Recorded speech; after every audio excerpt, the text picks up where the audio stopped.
नतीजे इससे निकलकर सामने नहीं आए हैं। फिलहाल बहुत बहुत शुक्रिया अखिलेश। इसी के साथ अब अगले उस पर नजर डालते हैं, जहां आपको बता दें कि ईरान और इजराइल के बीच जारी इस जंग में भारत सरकार ने अपने नागरिकों की सुरक्षित वापसी सुनिश्चित करने के लिए ऑपरेशन सिंधु नाम से एक विशेष अभियान भी चला रही है, जिससे देश भर में परिवारों को राहत और भरोसा भी मिल रहा है। और अभी तक की अगर हम बात करें तो ईरान से 1700 से ज्यादा भारतीयों को स्वदेश वापस लाया जा चुका है। सबसे पहले आपको दिखाते हैं ऑपरेशन सिंधु पर लेटेस्ट अपडेट।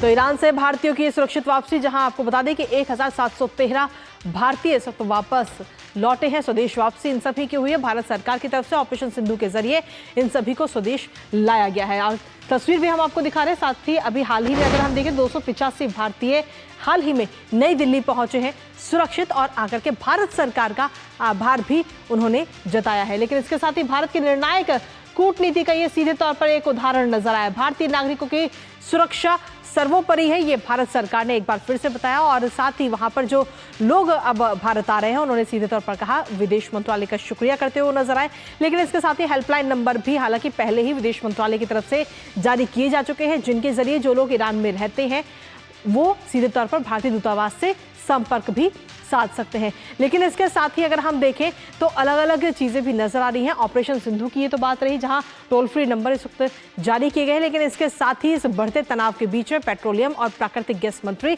हरदीप सिंह पुरी ने कहा है कि नागरिकों को किसी तरह की चिंता करने की कोई आवश्यकता बिल्कुल नहीं है। आइए आपको सुनाते हैं।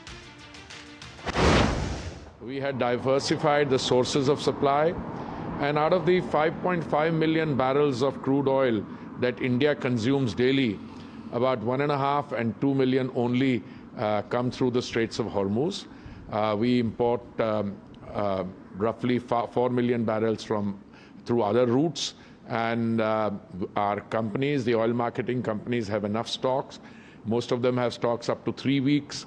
One of them has in fact 25 days stocks.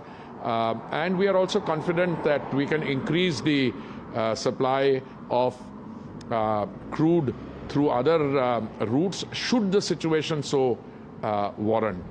We are in touch with all possible actors in this, the supply routes, etc. And I believe that there is no cause for any alarm on this score. तो ये हरदीप सिंह पुरी थे। और लेकिन सीधे तौर पर अगर हम देखें तो ऑपरेशन सिंधु इस वक्त लगातार जारी है, जिसके जरिए लगातार भारतीय नागरिकों को ईरान से वापस स्वदेश लाया जा रहा है। हमारे साथ हमारे सहयोगी विशाल बैरिस्टर जुड़े हुए हैं, सीधा उन्हीं का रुख करेंगे। विशाल, क्या कुछ ताज़ा अपडेट है आपके पास में ऑपरेशन सिंधु को लेकर? देखिए कृतिका, जो ऑपरेशन सिंधु है वो अभी जारी है और आज भी 2 फ्लाइट्स हम एक्सपेक्ट कर रहे हैं, और दोनों फ्लाइट्स जो है एक 4 बजे बाद और एक करीब रात को 11 बजे बाद एक्सपेक्टेड है लैंड करने के लिए।